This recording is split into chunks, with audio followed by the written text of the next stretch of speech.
আসসালামু আলাইকুম প্রিয় দর্শক, কেমন আছেন সবাই? আশা করি ভালো আছেন। তো খেজুর হলো আমাদের নবী মোহাম্মদ সাল্লাল্লাহু আলাইহি ওয়াসাল্লামের প্রিয় খাবার ছিল।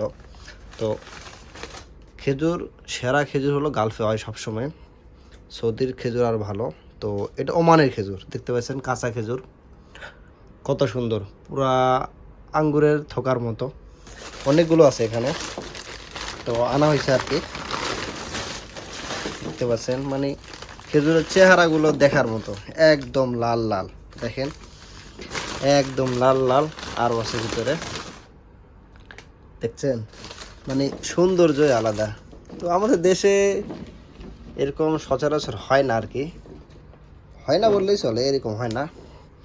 এই দেখছেন পুরা মাখন, যেমন দেখতে তেমন স্বাদও।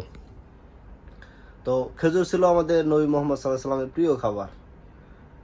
তো প্রিয় খাবার অবশ্যই সেটা ভালো হবে, এটা বলার কিছু নাই।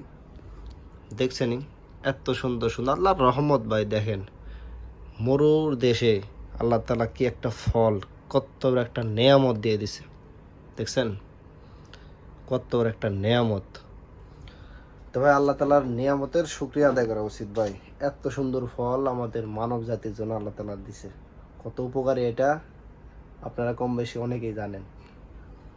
একদম ভেজাল মুক্ত, কোনো রকম ভেজাল নেই, কোনো রকম কেমিক্যাল কিচ্ছু না, একবারে ন্যাচারাল ফ্রেশ। একটা খাইলে আপনি বুঝতে পারবেন কীরকম স্বাদ। একদম গাছ পাকা খেজুর, একদম কাঁচা খেজুর।